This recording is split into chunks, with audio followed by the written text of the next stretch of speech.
Ketika dunia membisu terhadap penderitaan Palestina dan langit, seolah menolak doa-doa yang naik dari tanah yang penuh darah itu, muncul kekuatan dari arah yang tak terduga dari dasar samudra, tempat di mana sejarah mistis bangsa ini disembunyikan dengan sengaja. Bukan pasukan negara, bukan dewan keamanan, dan bukan pemimpin dunia, melainkan sosok perempuan legendaris dari Laut Selatan yang memilih turun tangan, mengguncang sistem pertahanan tercanggih, merobek ilusi kekuasaan, dan menampar dunia yang terlalu sibuk berdiplomasi.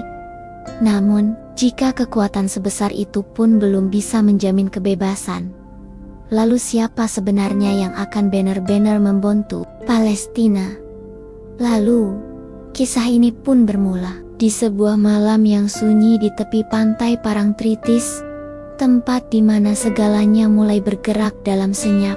Sebelum kita lanjut ceritanya, jangan lupa untuk subscribe, like, dan tulis amin di kolom komentar, agar kita semua selalu dalam lindungan Allah Subhanahu wa Ta'ala, diberikan kesehatan, serta dijauhkan dari segala mara bahaya. Tonton video ini sampai habis, karena ada pesan menyentuh yang sayang banget kalau dilewatkan, dan akhir cerita yang sangat tak terduga. Sekarang, yuk kita lanjut ceritanya. Langit Gaza tidak pernah benar-benar biru lagi. Awan gelap terus menggantung. Debu-debu reruntuhan bercampur dengan udara yang panas dan sesak. Di sebuah gang sempit yang dikelilingi bangunan separuh hancur, seorang anak perempuan berjalan sendirian. Usianya baru menginjak 8 tahun. Namanya Maryam. Kakinya telanjang, bajunya compang-camping, tangannya menggenggam erat sepotong boneka lusuh yang kepalanya sudah separuh terbakar. Ia tidak menangis. Sudah lama air matanya habis. Yang tersisa hanyalah diam yang menyayat. "Abi," bisiknya pelan. Tapi suara itu tenggelam dalam deru pesawat tempur di atas kepalanya. Suara yang dulu membuatnya takut, tapi kini ia tak merasa apa-apa. Seolah ketakutan pun sudah bosan tinggal di tubuh kecilnya di Yujenggang. Seorang wanita tua memanggil pelan, "Maryam, ayo nak, kesini, cepat." Maryam berlari kecil. Wanita itu, Ummu Khadijah, bukan siapa-siapanya, tapi di Gaza, darah dan nama belakang sudah tidak penting. Yang penting, siapa yang masih bertahan, dan siapa yang sudi memberi sepotong roti terakhirnya untukmu. Di dalam ruangan sempit, mereka bersembunyi bersama 3 anak lain. Tak ada listrik, tak ada air bersih. Yang ada hanya harapan kecil yang setiap hari semakin tergerus oleh suara ledakan dan janji kosong dunia internasional. Sementara itu, ribuan kilometer di selatan, di tepi Samudra Hindia, angin malam membawa aroma garam dan wangi bunga melati. Di sebuah desa nelayan tua di pesisir selatan Pulau Jawa, seorang pria paruh baya sedang duduk menatap laut. Wajahnya keras, matanya tajam, kulitnya terbakar matahari. Namanya Pak Wiryo, seorang nelayan yang hidup dari hasil laut sejak usia belasan tahun. Namun, malam itu laut tidak tenang seperti biasanya. Gelombang menggulung lebih tinggi, awan berkumpul di atas cakrawala, angin bertiup dingin, menusuk tulang. Pak Wiryo menyipitkan mata, lalu tiba-tiba ia mendengar sesuatu. Bukan suara ombak, bukan suara angin, tapi ratapan, tangisan, seolah laut sedang berduka. Pak Wiryo berdiri, matanya melebar, dan saat itulah ia melihatnya. Dari Kayohon, permukaan laut terbuka seperti terbelah. Kabut hijau pekat muncul dari dasar samudra, dan sosok wanita tinggi menjulang perlahan naik dari dalamnya. Rambutnya hitam tergerai, matanya bercahaya, pakaiannya melambai seperti kelopak bunga air. Aura misterius menyelimuti dirinya, dan setiap langkahnya menciptakan riak air bercahaya zamrud. Pak Wiryo terjatuh, dan memejamkan mata. Hening. Lalu, suara itu masuk ke dalam kepalanya. Aku mendengar mereka, anak-anak yang hilang. Ibu-ibu yang kehilangan darah yang tak dimandikan. Mereka memanggilku. Lautan mendidih karena doanya. Akankah dunia tetap diam? Pak Wiryo menggigil, air matanya menetes tanpa tahu kenapa. Ia tak pernah bermimpi, tapi malam itu seluruh tubuhnya bergetar, seolah samudra sendiri sedang memintanya untuk bersaksi. Keesokan harinya, berita itu menyebar cepat di antara warga desa. Pak Wiryo kerasukan, dia bicara dalam bahasa Arab. Katanya, Ratu Laut Selatan bangkit. Beberapa warga ketakutan, yang lain bersujud, tapi tak satu pun bisa menyangkal. Laut telah berubah. Nelayan-nelayan mulai melihat bentuk-bentuk aneh di permukaan air. Langit malam tampak lebih merah, dan ada kabar yang lebih aneh. Banyak orang di desa itu bermimpi hal yang sama tentang seorang wanita berbaju hijau yang menangis di atas reruntuhan kota yang jauh. Sementara itu, di Gaza, malam kembali jatuh. Maryam terbangun karena suara ledakan, tapi tak seperti biasanya. Malam itu, hujan turun, dan di setiap tetes hujan yang jatuh terdengar bisikan lirih dalam bahasa yang asing. Bahasanya terdengar seperti nyanyian, menyayat, namun menguatkan. Ummu Khadijah menatap langit. Hujan, gumamnya. Heran. Padahal ini musim kemarau. Lalu terdengar bisikan kecil dari Maryam. Hujannya wangi, seperti melati. Di dasar Samudra Hindia, gelombang berputar menciptakan pusaran raksasa. Di tengahnya, Nyi Roro Kidul berdiri dengan mata terpejam. Di sekelilingnya, ribuan makhluk gaib dari penjuru alam Nusantara bersujud, menanti perintah. Wajahnya tenang, namun suaranya tegas, menggema dalam dimensi yang tak terjamah manusia. Langit telah diam. Manusia tak bersuara. Saatnya samudra berbicara. Palestina, aku dengar kau. Aku datang. Langit masih gelap ketika suara azan subuh berkumandang lirih dari surau tua di tepi pantai. Laut belum benar-benar tenang. Ombaknya tak lagi seperti dulu sejuk dan ramah. Kini, setiap hempasannya terasa seperti peringatan. Pak Wiryo, yang malam sebelumnya menggigil karena penglihatan gaibnya, masih duduk di beranda rumah, menatap samudra dengan tatapan kosong. Istrinya, Bu Sumina, datang membawakan secangkir kopi, tapi tangannya gemetar saat meletakkannya. Pak, semalam itu cuma mimpi, kan? Bisiknya dengan suara lirih. Takut kalau suaminya benar-benar sudah diganggu? Pak Wiryo menggeleng. Perlahan, matanya masih menyala, seolah ia baru kembali dari tempat yang tak bisa dijelaskan dengan kata-kata. Bukan mimpi, Minah. Aku melihatnya. Dia nyata. Bu Suminah menahan napas. Siapa, Pak? Pak Wiryo menatap istrinya dalam-dalam, lalu menjawab dengan pelan hampir seperti bisikan, Nyi Roro Kidul. Berjarak beberapa kilometer dari rumah mereka, di sebuah pesantren kecil yang berdiri sejak masa penjajahan, seorang kiai sepuh sedang bersimpuh di ruang musala. Namanya Kiai Muhtadin. Usianya lebih dari 70 tahun, tapi suaranya masih lantang saat melantunkan ayat-ayat suci. Pagi itu, ia terbangun lebih awal dari biasanya.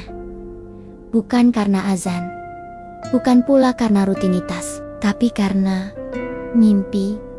Dalam mimpi itu, ia melihat air laut mengalir ke atas, seperti sungai yang dibalik arahnya. Di tengah aliran itu, mangkil seorang wanita berjubah hijau zamrud. Wajahnya teduh, tapi penuh kekuatan. Ia berdiri di atas ombak yang membelah langit.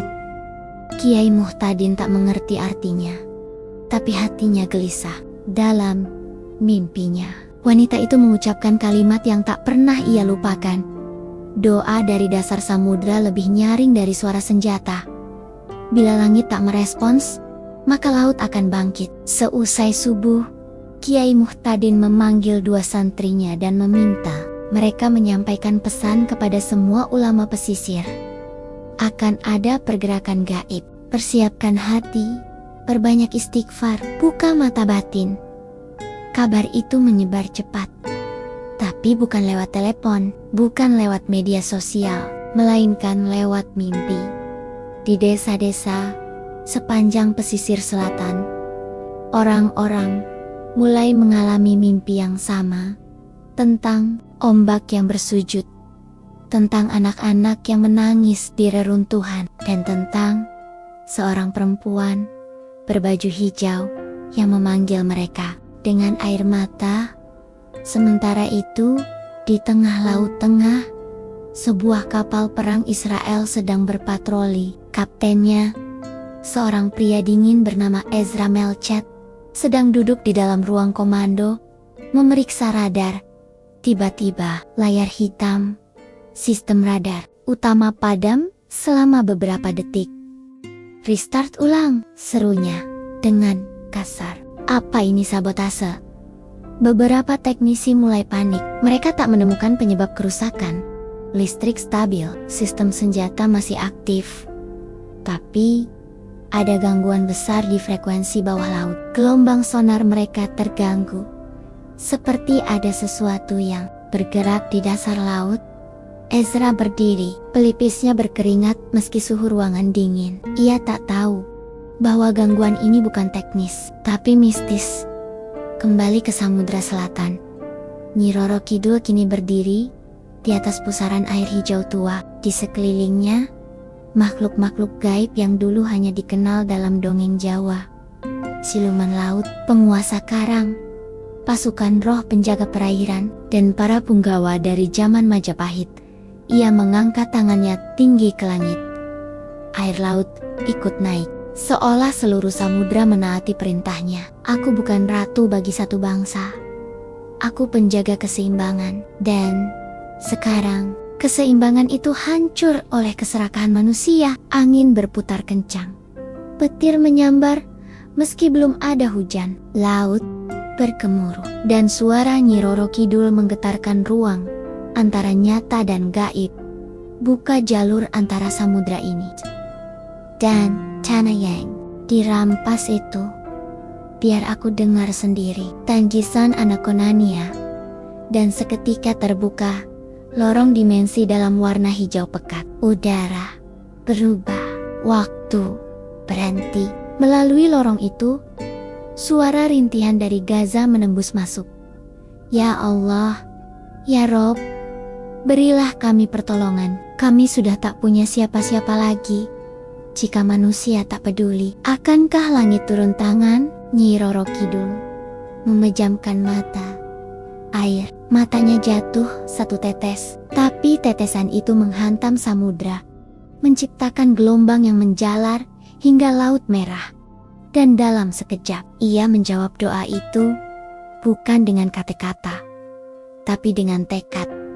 Di malam yang sama, seorang pria Palestina mantan, guru berdoa di antara reruntuhan masjid. Anak lelakinya meninggal 2 hari lalu karena pecahan roket. Ia tak berharap banyak dari dunia, tapi ia tetap menengadah. Jika ada makhluk langit atau laut yang bisa mendengar, maka dengarlah kami. Di luar logika, di tengah sunyi malam, ia mencium aroma melati dan air matanya mengalir.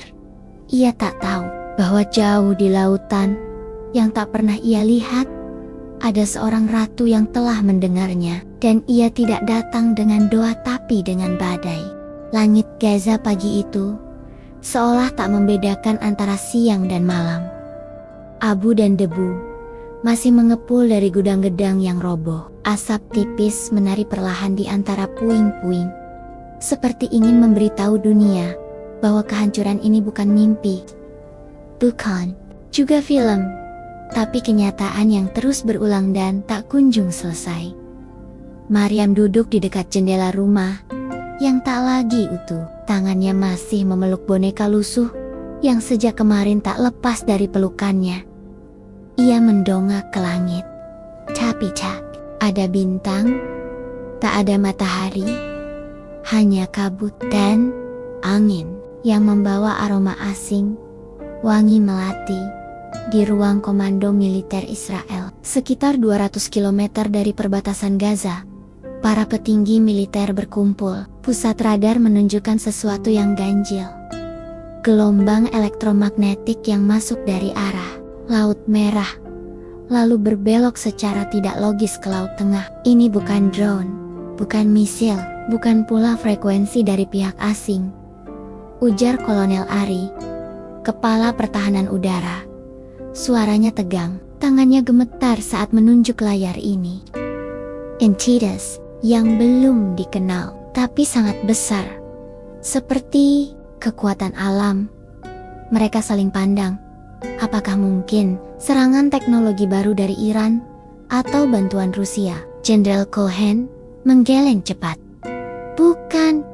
Ini sesuatu yang bahkan radar kita tidak bisa pahami. Seketika, salah satu teknisi berteriak, "Sir, Iron Dome offline untuk kedua kalinya dalam 1 jam." Mata semua orang membelalak.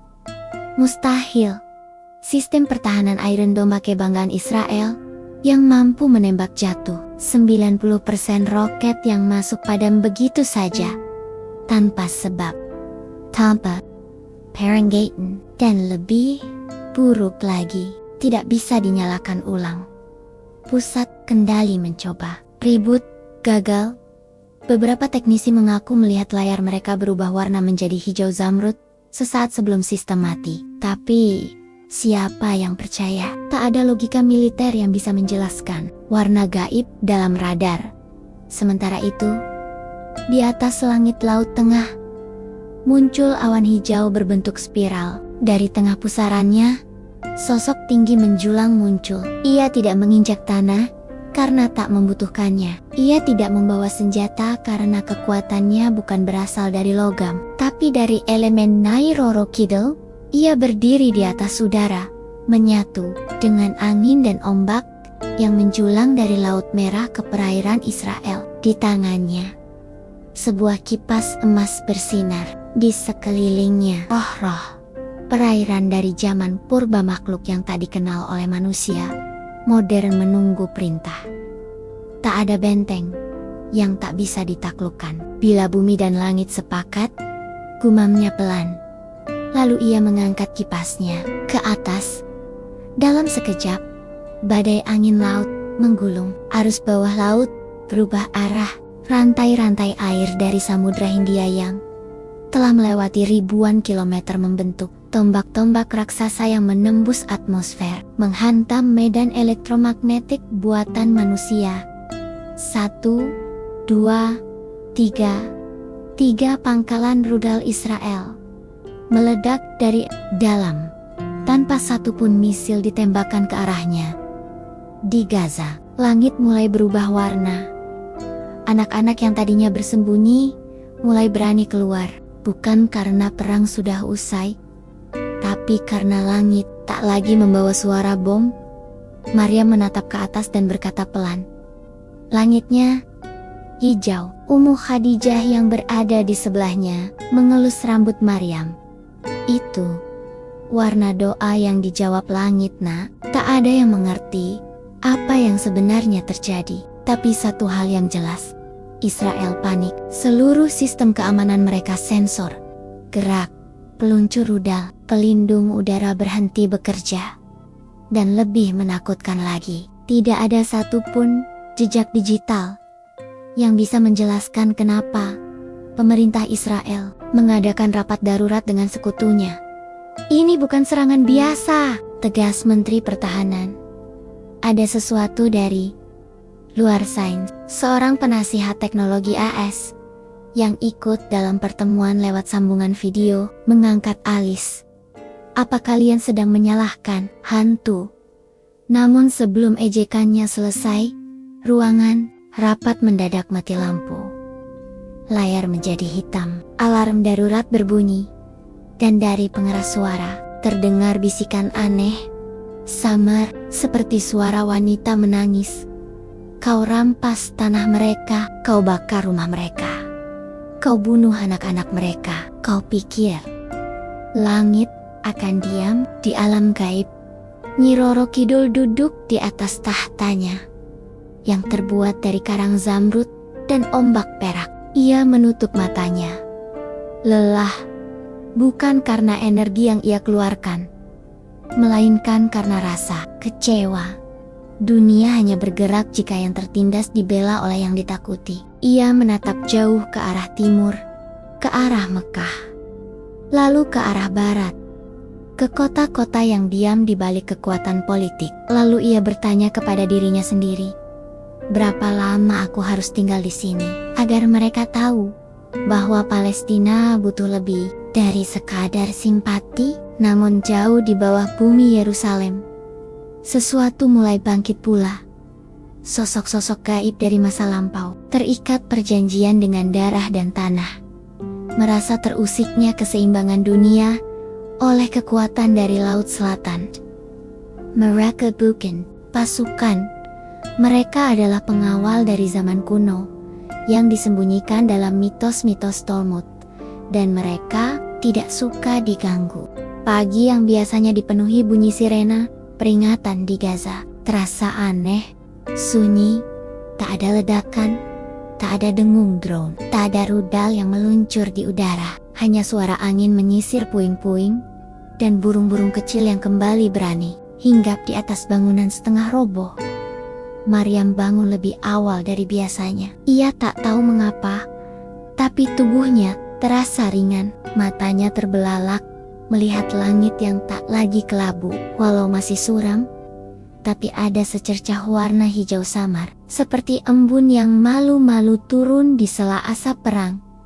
Di sisi lain kota, Ummu Hadijah sedang memeluk dua anak pengungsi lainnya. Ia tak berhenti bersyukur dalam doa yang lirih, tapi dalam, ya Rob, ini keajaiban atau pertanda? Sementara itu, di Yerusalem, kegelisahan tumbuh dalam diam yang memekakkan. Pusat Komando Militer Israel lumpuh. Ruang kontrol sistem, Iron Dome sistem pertahanan udara, paling dibanggakan mereka, menjadi seperti museum. Monitor tidak menyala. Konsol tidak merespon. Para teknisi panik. Para jenderal lebih panik. Mereka bukan hanya tidak bisa mengakses kontrol, tapi juga tidak bisa memahami apa yang sedang terjadi. Tak ada virus, tak ada serangan siber,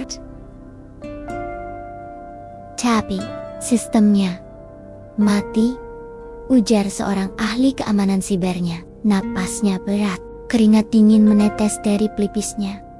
Seolah ada kekuatan luar yang menolak kita menyentuh tombolnya. General Cohen membanting map ke meja persetan dengan kekuatan luar. Hidupkan kembali sistemnya. Sekarang juga. Namun sebelum suara kemarahannya sempat menggema, terdengar bunyi retakan aneh dari dinding ruang komando. Semua mata tertuju ke dinding logam. Retakan halus membelahnya secara vertikal. Retakan itu bukan karena bom atau getaran. Tidak ada guncangan, tapi seperti diiris oleh kekuatan tak kasat mata di Laut Tengah, tepat di bawah platform pertahanan pantai milik Israel. Gelombang laut menggulung diam-diam, tapi bukan air yang naik, melainkan pasir laut. Pasir yang membentuk tanggen-tanggen raksasa. Tangan itu memeluk fondasi menara peluncur rudal, lalu meremasnya perlahan-lahan.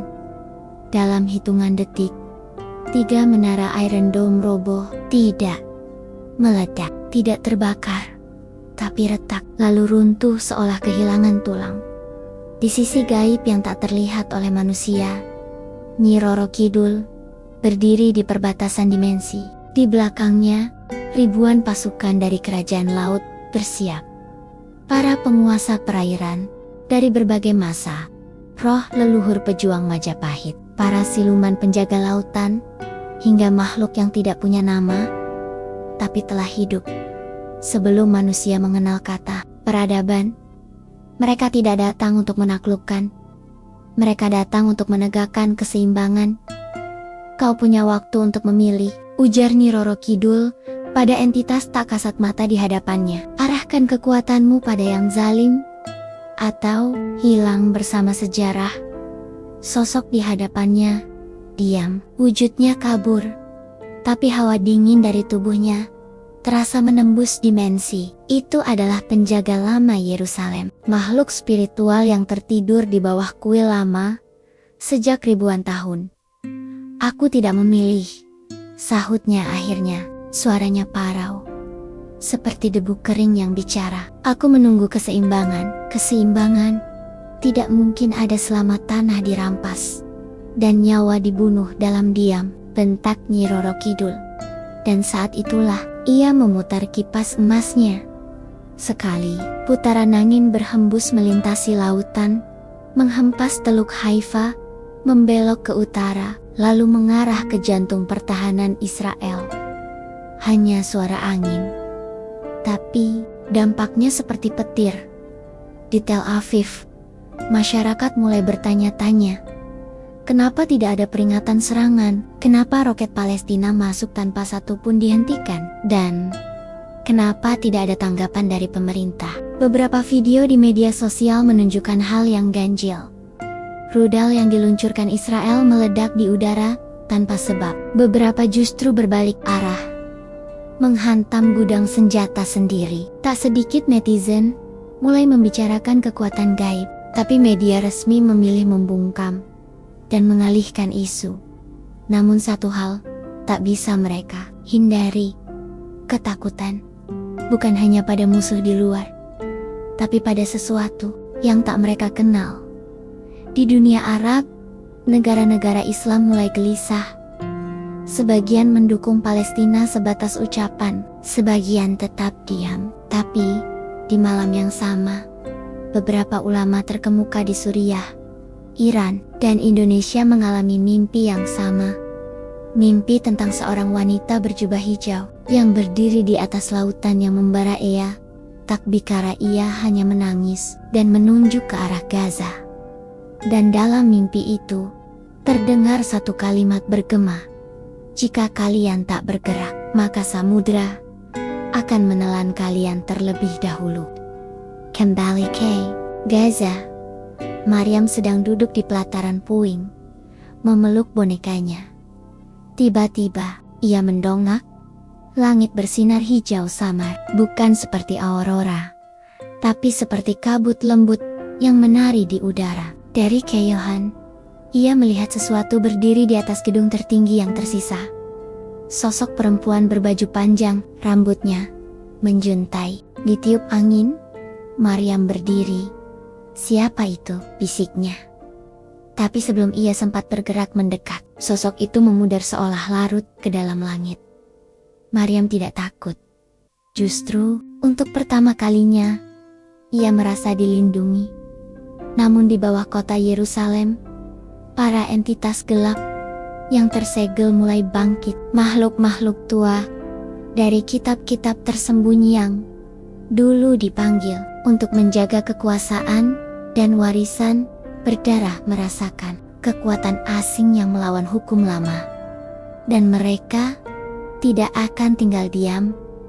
Pertempuran yang sesungguhnya baru akan dimulai di kedalaman Samudra Hindia, jauh dari jangkauan cahaya. Di bawah pusaran waktu yang membelah dimensi, berdiri sebuah istana dari karang zamrud.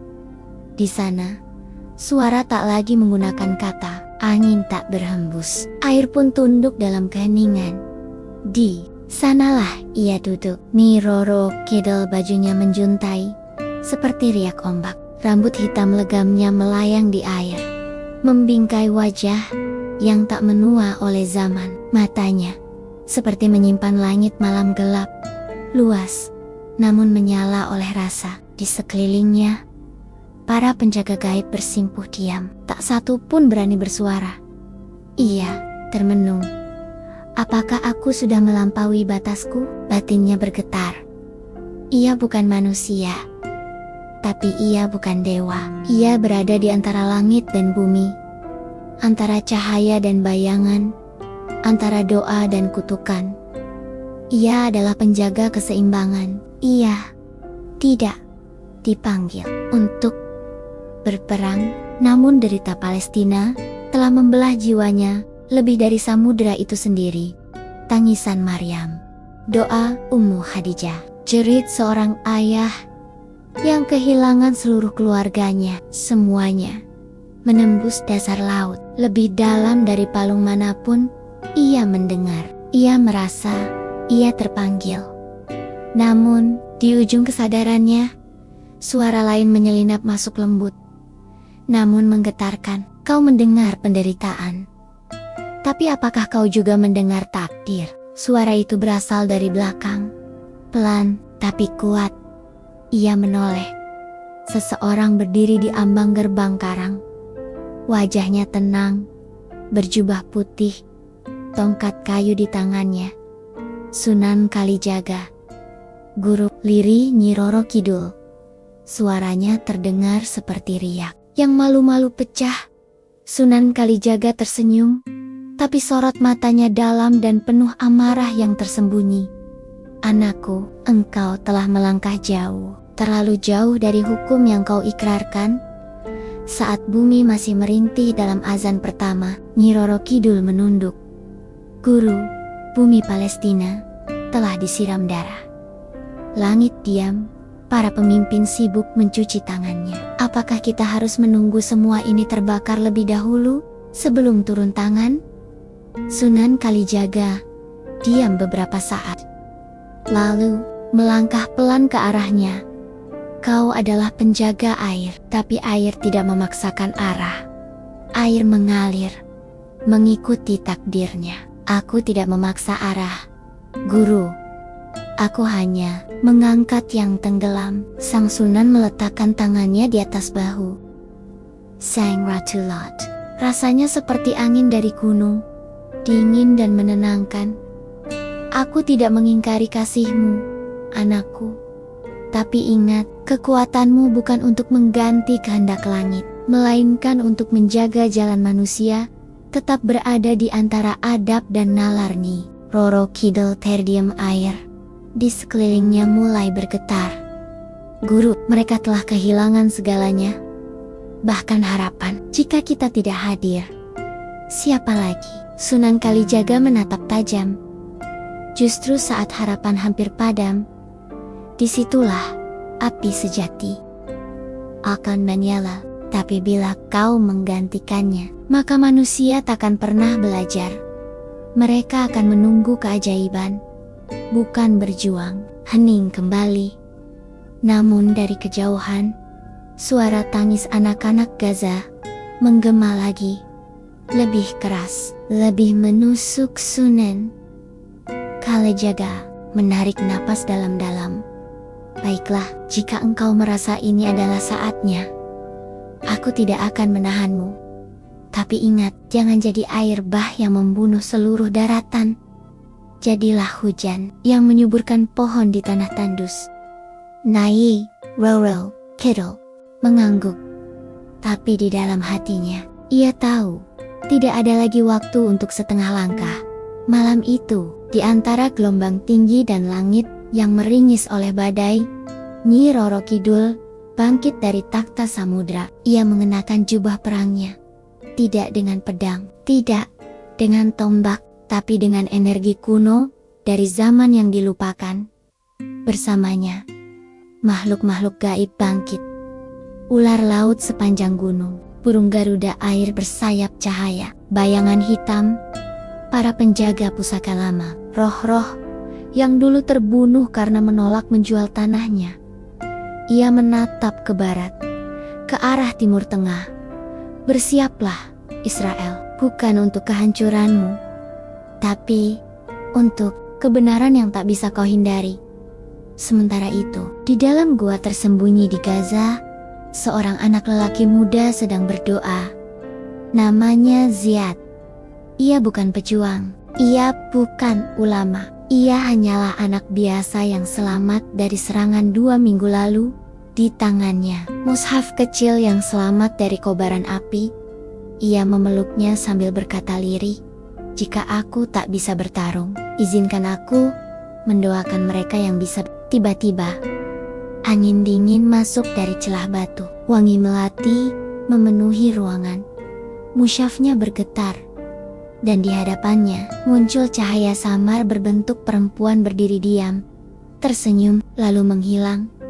Ziyad menggigil, tapi bukan karena takut, melainkan karena hatinya baru saja yakin dunia sampai namun jauh di bawah tanah. Yerusalem, makhluk-makhluk kegelapan, mulai membuka mata. Makhluk-makhluk yang dibangkitkan oleh keserakahan dan sihir kuno. Mereka tak rela tanah. Mereka diguncang oleh kekuatan asing. Dan mereka akan membalas. Subscribe dulu yuk sebelum lanjut ceritanya, karena setelah ini kita akan masuk bab yang mulai menegangkan dan memasuki akhir cerita yang sangat tidak terduga. Siapkan kopi, cemilanmu, dan atur posisimu senyaman mungkin. Sekarang, yuk kita lanjutkan lagi ceritanya. Bukit Zion, jantung kota Yerusalem, pusat sejarah yang berdiri di atas darah, debu, dan derai tangis ribuan tahun. Tempat di mana doa-doa berbenturan. Tempat di mana Tuhan diperebutkan dan keadilan ditunda berkali-kali. Tapi malam ini, bukan manusia yang saling menantang. Langit dan bumi bergolak. Di bawah permukaan tanah, dalam gua-gua yang disegel oleh mantra tua, suara gemuruh mulai muncul. Batu-batu bergetar. Dinding tanah retak. Mantra yang tertulis dalam abjad kuno menyala. Lalu terbakar dari dalam. Makhluk itu akhirnya terbangun. Shell. Demikian mereka disebut dalam kitab-kitab tersembunyi. Makhluk bayangan dari zaman sebelum bait suci pertama dibangun. Diciptakan oleh darah dan sumpah. Disembunyikan oleh pendeta tua agar tidak membakar seluruh kota. Namun malam ini mereka dibebaskan, bukan oleh doa, tapi oleh ketakutan para penguasa Israel yang tahu bahwa kekuatan dari arah laut sudah mendekat dan kekuatan manusia tidak akan cukup. Sementara itu, dari arah barat daya, di langit hitam, di atas laut tengah, muncul sebuah formasi berbentuk bulan sabit. Tapi itu bukan pesawat, bukan juga misil. Itu adalah pasukan gaib, dipimpin oleh Nyi Roro Kidul. Jubahnya melambai ditiup badai. Kipas zamrud di tangan kanannya menyala terang. Di sisi kirinya terbang Garuda Samudra, burung raksasa dengan mata api dan bulu-bulu air. Di bawahnya ribuan makhluk dari alam bawah laut mengalir melintasi udara.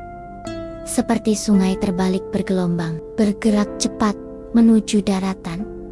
Tujuannya satu, Yerusalem. Di dalam bunker pertahanan Israel, sinyal radar berubah liar. Layar menunjukkan anomali udara yang tidak bisa diidentifikasi. Bentuknya berubah-ubah, tidak bisa dikunci, tidak bisa dihancurkan. Apa ini? Seru Kapten Ezra, kenapa radar tak bisa mengenali objek ini? Karena itu bukan objek, Kapten. Jawab Saran, teknisi dengan suara gemetar. Itu bukan dari dunia kita. Langit di atas Yerusalem bergemuruh.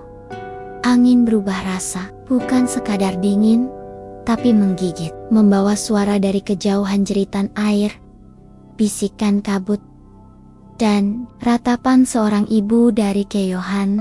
Terlihat cahaya hijau menembus langit malam. Cahaya itu mendekat, seperti meteor, namun tak membakar, melainkan mendinginkan, menenangkan, menyapu awan.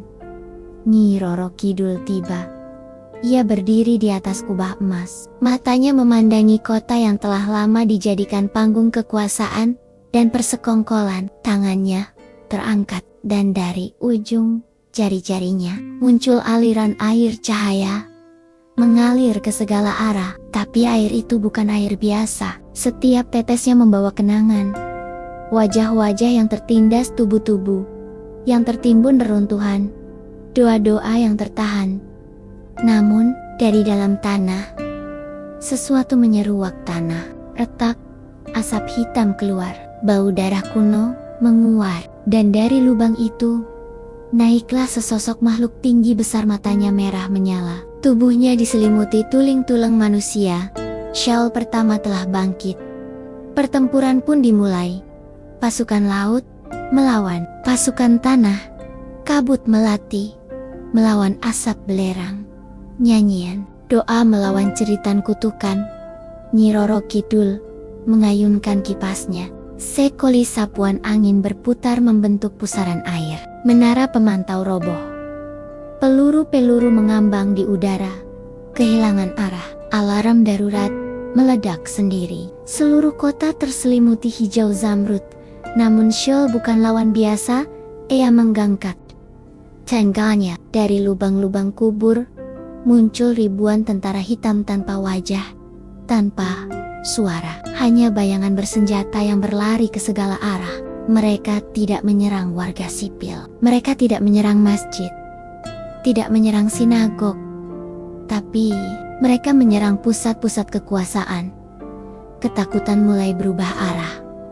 Sementara itu, di Gaza, Maryam masih duduk di tepi bangunan tua. Ia tak tahu pertempuran itu sedang terjadi di kota yang jauh. Tapi ia merasakannya. Jantungnya berdetak lebih cepat, seolah alam semesta sedang memanggilnya.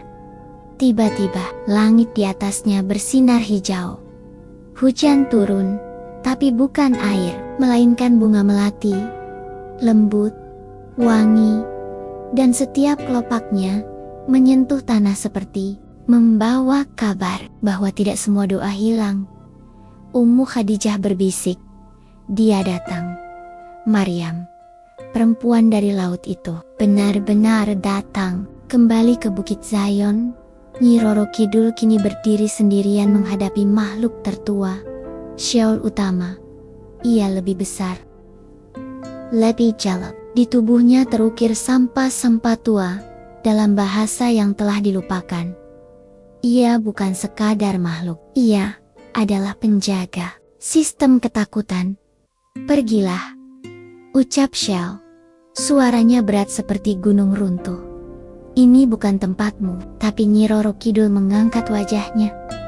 Dan dengan suara yang tenang, ia menjawab, "Ketika doa manusia tak bisa masuk ke langit, maka air akan membawanya. Aku tidak datang untuk berperang, aku datang untuk mendengar." Dan ia menancapkan kipasnya ke tanah bumi bergetar. Air menyembur dari bawah kota, seluruh Yerusalem bergetar. Cahaya hijau melingkupi kota, benteng digital, senjata otomatis, satelit pemantau, semua padam. Shell meraung, tapi tubuhnya mulai retak. Ia tidak bisa menahan kekuatan yang dibangun oleh cinta yang marah. Namun, di ujung keberhasilannya, Nyi Roro Kidul menoleh ke arah barat. Ia melihat sesuatu dari balik dimensi di luar pertempuran, di luar Yerusalem, sesuatu yang lebih besar, lebih gelap dan lebih sunyi. Diamnya dunia Islam. Para pemimpin tetap sibuk berdiplomasi, negara-negara besar tetap menimbang untung dan rugi, dan air matanya kembali jatuh. Apakah aku harus terus berdiri sendiri? Pertempuran di Bukit Zion terus berlangsung. Namun kini, suara ledakan dan raungan makhluk gaib mulai meredup, tergantikan oleh keheningan yang mencurigakan. Angin berhenti, langit berhenti berputar. Cahaya hijau yang semula menyelimuti Yerusalem perlahan mulai meredup, seolah kelelahan menahan seluruh beban bumi yang diteriakan lewat doa-doa. Nyi Roro Kidul berdiri sendiri di sekelilingnya. Makhluk-makhluk Shell telah hancur jadi abu. Pasukannya yang tersisa menunduk lelah. Banyak yang kembali ke alam mereka, tapi ia tetap di sana di atas puncak kota suci. Itu menatap bangunan-bangunan batu yang menyimpan sejarah berdarah. Ia tidak menangis, tapi ada luka di matanya yang tak bisa dijelaskan. Sunan Kalijaga muncul kembali. Kali ini tak lewat lautan, tapi lewat embusan udara. "Anakku," ujarnya pelan, "kau telah menepati janjimu." Tapi ini belum selesai. Nyi Roro Kidul menoleh, suaranya lelah tapi tegas. "Tidak, ini belum selesai. Bahkan aku, Tak Yakinish. Nin, ini benar-benar dimulai." Sang Sunan menghela napas panjang. Karena pertempuran yang paling besar bukan di langit, bukan di laut, bukan di bawah tanah. Nyi Roro Kidul menatapnya. "Lalu di mana?" "Di dalam hati manusia." Sementara itu, di seluruh dunia, layar-layar televisi mulai menyiarkan keanehan. Sistem pertahanan udara Israel rusak total. Seluruh jaringan komunikasi militer terputus. Aliran listrik ke basis nuklir mereka padam. Tapi tidak ada peluru, tidak ada serangan rudal, tidak ada serangan udara. Media barat bingung mencari narasi. Apa ini sabotase? Apakah ini virus siber? Senjata elektromagnetik? Tapi satu pertanyaan menggantung di langit kota-kota besar. Siapa yang melakukannya? Dan kenapa? Tidak ada satu negara pun yang mengaku. Di ruang rapat PBB, para duta besar saling tuding, "Ini kerja Iran." Tidak mungkin, Iran tak punya kemampuan sebesar ini. Rusia, Cina, namun seorang analis militer dari Norwegia akhirnya berkata lirih, "Kalau boleh jujur, ini bukan kerja manusia, ruangan sunyi." Lalu, salah satu jurnalis muda dari Yaman mengangkat tangannya dan berani berkata, "Apa kalian ingat cerita tentang perempuan dari Laut Selatan?" Semua menoleh, menatap sinis. "Dongeng lagi?" ejek duta besar AS. Tapi jurnalis itu melanjutkan dengan suara mantap, "Mungkin selama ini kita terlalu sibuk menakar senjata dan lupa bahwa keadilan bisa datang dari arah yang tidak kalian kuasai." Di Gaza, Ziyad dan Maryam duduk bersama di pinggir pantai. Mereka tidak tahu apa yang sedang terjadi di Yerusalem, tapi mereka tahu satu hal yang tidak pernah mereka rasakan sebelumnya. Tidak ada suara bom, tidak ada drone, tidak ada ketakutan. Maryam menatap laut. Apakah dia masih di sana? Ziyad menoleh.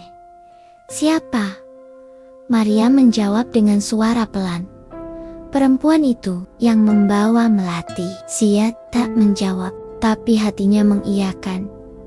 Namun, di tengah kekosongan kekuasaan Israel, sesuatu yang lebih berbahaya mulai tumbuh. Kebingungan. Para pemimpin politik Israel terpecah, militer kehilangan kendali, rakyat mulai panik. Dan saat itulah, seperti selalu terjadi dalam sejarah kekuasaan bayangan, bergerak diam-diam. Sebuah pertemuan rahasia diadakan, bukan oleh pemerintah, tapi oleh kelompok-kelompok lama, para pengendali ekonomi global, para pemilik pengaruh dalam senyap. Mereka tidak peduli pada Gaza, tidak peduli pada Yerusalem, tidak peduli pada Palestina atau Israel. Mereka hanya peduli pada satu hal: kekuasaan.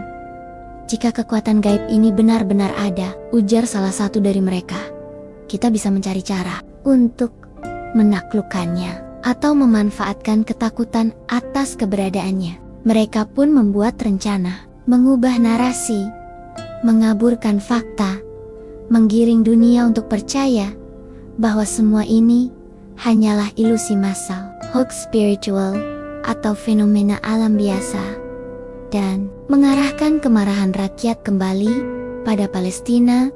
Nyi Roro Kidul berdiri di atas laut mati. Angin laut kini berbalik arah. Air di sekelilingnya surut perlahan, seolah tunduk pada kesedihannya. Ia menutup matanya. "Aku datang bukan untuk disembah, bukan untuk dipuji, hanya untuk menegakkan satu hal, keadilan." Tapi ia tahu, keadilan tidak bisa dipaksakan, Tidak oleh pedang, tidak oleh ombak, bahkan tidak oleh kekuatan mistis. Ia menatap langit, dan untuk pertama kalinya, ia bicara kepada Yang Maha Melihat.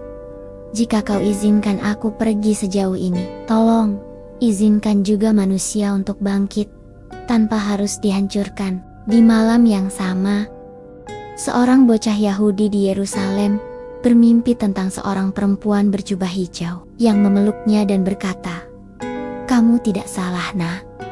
Tapi diam juga bukan benar, dan ketika ia terbangun, ia tak bisa menjelaskan mengapa air matanya jatuh. Langit Yerusalem tampak aneh malam itu. Bintang-bintang seperti bergerak menjauh. Udara dingin bukan karena angin, tapi seperti datang dari langit itu sendiri, seolah bumi tidak lagi dicintai oleh cakrawala. Dan kemudian terdengar suara retakan. Bukan suara bangunan runtuh, bukan ledakan, tapi suara seperti kaca raksasa yang pecah perlahan. Itu adalah langit.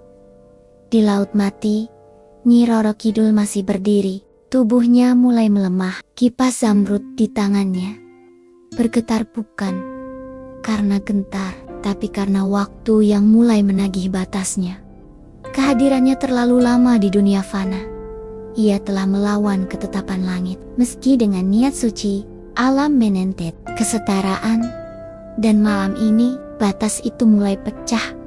Dari sela langit yang retak, cahaya biru menyembur ke segala arah, tapi bukan cahaya penyembuh. Ini peringatan. Di Istana Laut Selatan, para penjaga pusaka mulai gelisah. Ombak tak bisa lagi diarahkan. Arus pasang naik terlalu cepat. Hewan-hewan laut bersembunyi. Terumbu karang berguncang. Ratu kita sedang melewati garis yang tak boleh dilanggar, bisik satu penjaga pada yang lain. Namun, tak satu pun berani memanggilnya pulang. Karena semua tahu, dia melakukan ini untuk manusia. Sementara itu, di kota-kota besar dunia London, Moskow, New Delhi, Jakarta, Teheran, hingga Riyadh, muncul sinyal atmosfer yang tak bisa dijelaskan. Pesawat tidak bisa terbang, satelit kehilangan arah, sistem digital tiba-tiba menyetel siaran yang sama. Gambar perempuan berjubah hijau berdiri di atas laut, memandang ke arah kota yang terbakar. Satu gambar di seluruh dunia. Masyarakat panik, pemimpin dunia kalang kabut, tapi sebagian orang menangis. Entah mengapa, seolah gambar itu mengetuk hati yang sudah lama tertidur. Di Gaza, Maryam berdiri memandangi langit. Retakan itu terlihat jelas dari sana. Garis putih menyala, membelah angkasa seperti luka panjang di wajah bumi. Ziyad menggenggam tangan Maryam. "Apakah ini akhir dunia?" tanyanya pelan. Maryam menggeleng. "Bukan. Ini mungkin awalnya." Nyi Roro Kidul kini berada di atas tembok ratapan. Ia tidak menghancurkannya. Ia tidak menyentuhnya. Ia hanya berdiri di bawahnya. Puluhan pemuda Yahudi menatap dari kejauhan, tak bisa menjelaskan perasaan mereka. Mereka seharusnya takut, tapi hati mereka justru terasa lapang, seolah beban yang selama ini mereka pikul, ketakutan, kebencian, dendam sebagian terlepas begitu saja. Lalu salah satu dari mereka melangkah maju. Seorang remaja, usia sekitar 16 tahun. Wajahnya pucat, tapi matanya bulat berani. Ia berjalan pelan, mendekati sang ratu laut. Tentara yang berjaga panik, tapi mereka tidak bisa bergerak, seolah kaki mereka terikat tanah. Anak itu berkata dengan suara serak, "Aku minta maaf." Nyi Roro Kidul menunduk, menatapnya. "Untuk apa?" "Untuk diam. Untuk membiarkan saudara-saudaraku menutup telinga, untuk tidak bertanya kenapa mereka menangis di balik tembok ini." Air mata remaja itu jatuh ke batu, dan dari titik itulah Retakan langit mulai sembuh. Di dalam ruang PBB, suara gaduh tak bisa dibendung. Laporan demi laporan datang dari berbagai negara. Pasokan listrik mendadak stabil kembali. Radar kami aktif. Gangguan komunikasi berakhir. Tapi, siapa yang menghentikannya? Pertanyaan itu menggemuka lagi. Down lagi, tapi tak satu pun bisa menjawab dengan pasti. Hingga seorang delegasi dari Palestina dengan suara gemetar namun lantang berdiri dan berkata, "Mungkin ini saatnya kita tidak mencari siapa, tapi bertanya, kenapa?" Sunan Kalijaga muncul kembali. Kali ini berdiri di samping Nyi Roro Kidul di atas kota yang hening. Ia memandang perempuan itu dengan mata penuh kasih dan peringatan. "Kau telah mengguncang dunia, anakku." Nyi Roro Kidul menatap ke langit yang perlahan menutup kembali. Cahaya biru memudar, retakan menghilang seperti garis luka yang sembuh dalam tidur panjang. Tapi bisakah dunia sembuh bila manusia masih saling membenci? Sunan Kalijaga menggeleng pelan. Itu bukan tugas kita. Kita hanya membangunkan mereka. Sisanya terserah apakah mereka memilih bangun atau kembali tidur. Nyi Roro Kidul menatap bumi untuk terakhir kalinya. Ia melihat anak-anak bermain di reruntuhan yang mulai dibersihkan. Ia melihat remaja, Yahudi dan pemuda Palestina yang saling memandang tanpa amarah.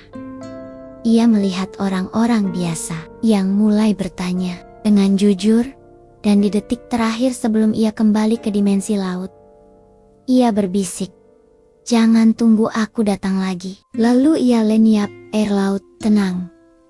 Langit kembali biru, dan untuk pertama kalinya dalam puluhan tahun, Gaza tak mendengar bunyi bom di pagi hari. Hening. Itulah kata pertama yang menggambarkan keadaan Gaza pagi itu. Bukan hening yang menakutkan seperti hari-hari sebelum serangan.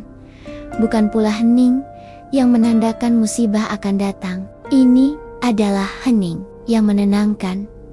Tak ada dentuman, tak ada teriakan, tak ada tangisan. Yang terdengar hanyalah desir angin menyapu puing-puing bangunan. Dan dari sela-sela reruntuhan itu, mulai terdengar suara-suara baru, suara tawa anak-anak, suara azan yang kembali lantang, dan suara orang-orang yang bicara pelan, seperti takut mengganggu damai yang baru datang. Maryam duduk di pinggir jalan, yang dulu dipenuhi kawat berduri. Sekarang, kawat itu dilepas oleh para sukarelawan. Beberapa warga menanam pohon zaitun kecil di sepanjang trotoar. Mereka tahu kota mereka belum sembuh. Tapi, mereka ingin memulainya. Siat datang membawa sepotong roti pipi. "Ini kita dapat dari tenda bantuan," ujarnya pelan. Maryam tersenyum. Ia membagi 2 roti itu dan berkata, "Dulu kita makan sambil menangis. Sekarang kita makan sambil berharap." Mereka mengunyah dalam diam, tapi di dalam dada mereka tumbuh sesuatu yang belum pernah mereka miliki.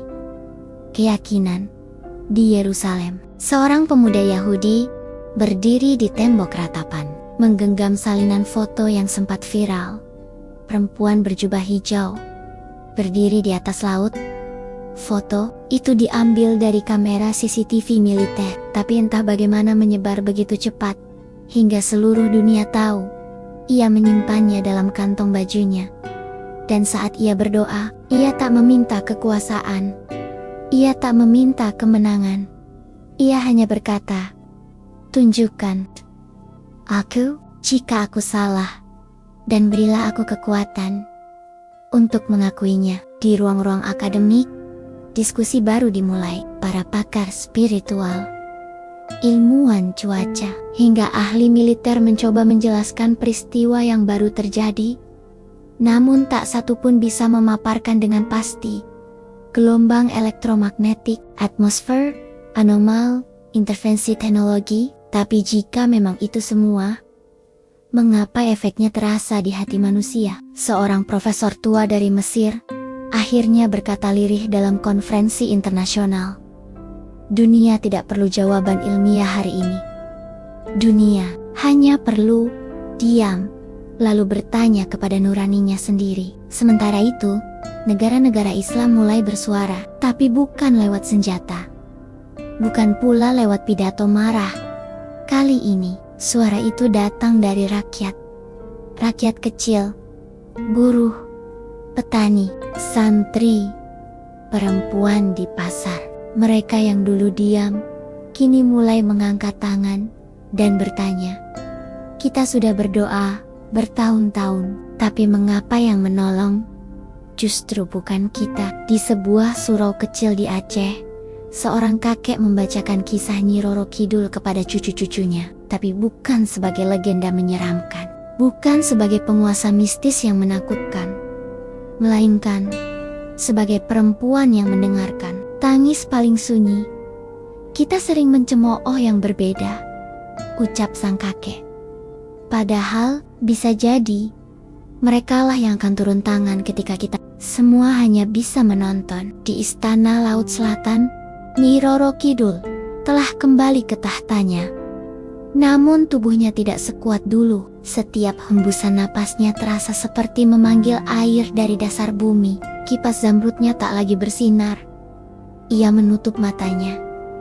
Dan ketika salah satu penjaga bertanya, "Apakah kau menyesal, Ratu?" Ia menjawab tanpa ragu, "Tidak. Karena aku tidak turun untuk menang, tapi untuk mengingatkan. Dan sekarang, mereka harus memilih jalannya sendiri." Tapi tidak semua bersuka cita.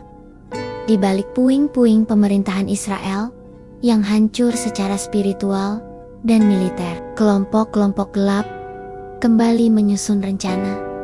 Mereka tahu dunia berubah dan mereka takut kehilangan kendali.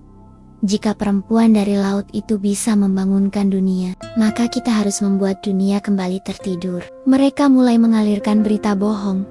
Mereka memotong video, menyebarkan narasi bahwa ini hanyalah kebetulan alam, histeria massal, manipulasi psikologis. Namun suara itu kalah oleh kesaksian manusia. Ribuan warga dari berbagai negara menyatakan apa yang mereka lihat, dengar, dan rasakan. "Jangan bungkam keajaiban dengan logika yang kerdil," ujar seorang nenek Yahudi yang menyaksikan peristiwa itu dari balkon rumahnya, karena kedang yang tak masuk akal justru menyembuhkan luka terdalam. Di Masjid Al-Aqsa, imam besar naik ke mimbar untuk khotbah Jumat. Lidahnya gemetar. Matanya sembab, tapi ia berkata dengan lantang, "Jika perempuan dari laut itu bisa datang membawa angin damai, lalu apa alasan kita untuk terus menyulut api permusuhan?" Masjid itu hening. Lalu terdengar tangis lirih dari sudut-sudut ruangan. Bukan tangis sedih, tapi tangis kesadaran. Di balik cakrawala Gaza, saat matahari mulai tenggelam, siluet seorang perempuan berjubah panjang tampak sekali lagi berdiri di atas ombak. Ia tidak berbicara. Ia hanya menoleh, lalu perlahan menghilang ke dalam laut.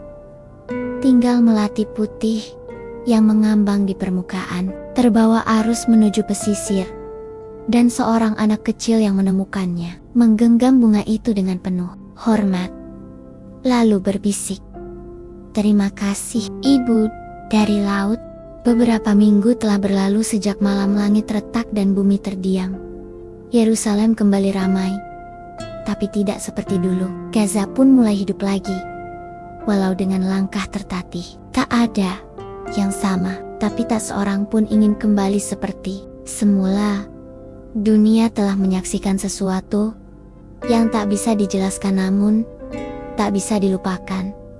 Dan dalam diam, semua tahu langit telah menyimpan segala tangis.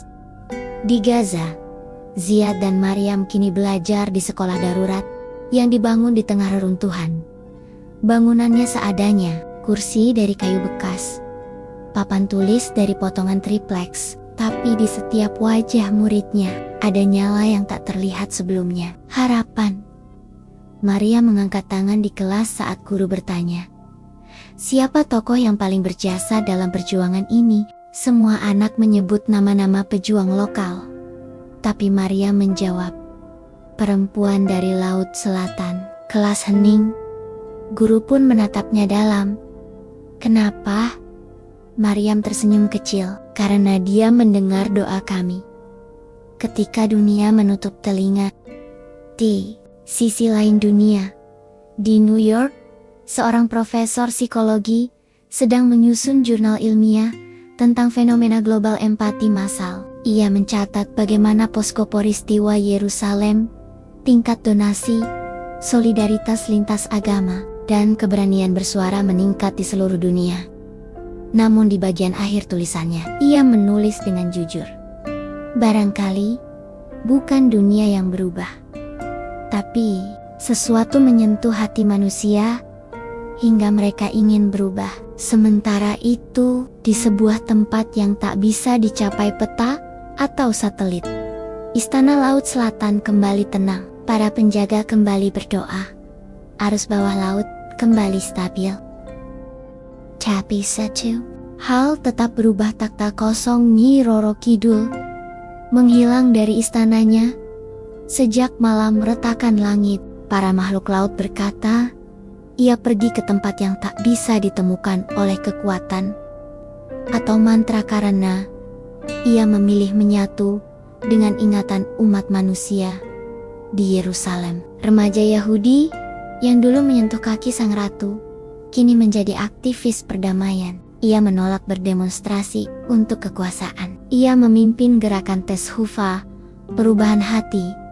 Dalam satu konferensi di Swiss, ia berkata, "Kami mengira kebenaran bisa dipilih, ternyata ia hanya bisa diikuti." Sunan Kalijaga menatap dunia dari balik kabut tipis antara dimensi. Ia berdiri di samping sebuah sungai kecil yang mengalirkan air berwarna zamrud. Seorang murid muda bertanya, "Apakah ini akhir cerita, Guru?" Sunan tersenyum samar. "Tidak, Nak. Ini baru permulaan." "Permulaan apa?" "Permulaan dari rasa malu." "Malu?" "Ya, malu. Karena untuk menyentuh nurani, dunia harus diguncang oleh perempuan dari laut. Padahal kita yang hidup, yang punya suara, yang punya kekuasaan diam terlalu lama." Murid itu menunduk. "Apakah dia akan kembali, Guru?" Sunan Kalijaga menatap langit. Langit tidak pernah lupa, dan yang setia tidak akan dibiarkan sendiri. Beberapa tahun kemudian, Gaza telah berubah bukan jadi kota mewah, tapi jadi kota berani. Tak ada lagi yang takut berkata benar. Tak ada lagi yang menyalahkan takdir. Dan di tepi laut yang dulu penuh luka, kini berdiri sebuah patung kecil. Perempuan berjubah panjang menghadap ke barat. Satu tangan menunjuk langit, satu lagi memegang bunga melati. Bukan untuk disembah, bukan untuk dijadikan legenda, tapi untuk diingat bahwa ketika seluruh dunia menutup mata, ada satu jiwa yang menyelam untuk membawakan cahaya. Malam itu, seorang anak kecil terbangun karena mimpi aneh. Ia melihat laut membelah, melati mengambang, dan seorang perempuan menunduk memberinya. Senyum lembut anak itu bertanya, "Siapa kau?" Dan perempuan itu menjawab, "Aku adalah mereka yang pernah kau lupakan, tapi aku tetap menjagamu." Anak itu bangun, menangis, bukan karena takut, tapi karena tahu langit tak pernah benar-benar meninggalkan bumi. Terima kasih buat kalian yang setia mendengarkan cerita ini sampai akhir. Komen amin agar kita semua dilancarkan rezekinya oleh Allah. Jangan lupa juga untuk share ke grup keluarga, grup alumni, agar mereka juga terinspirasi dari cerita ini. Sampai jumpa di lain waktu. Selamat beraktivitas kembali.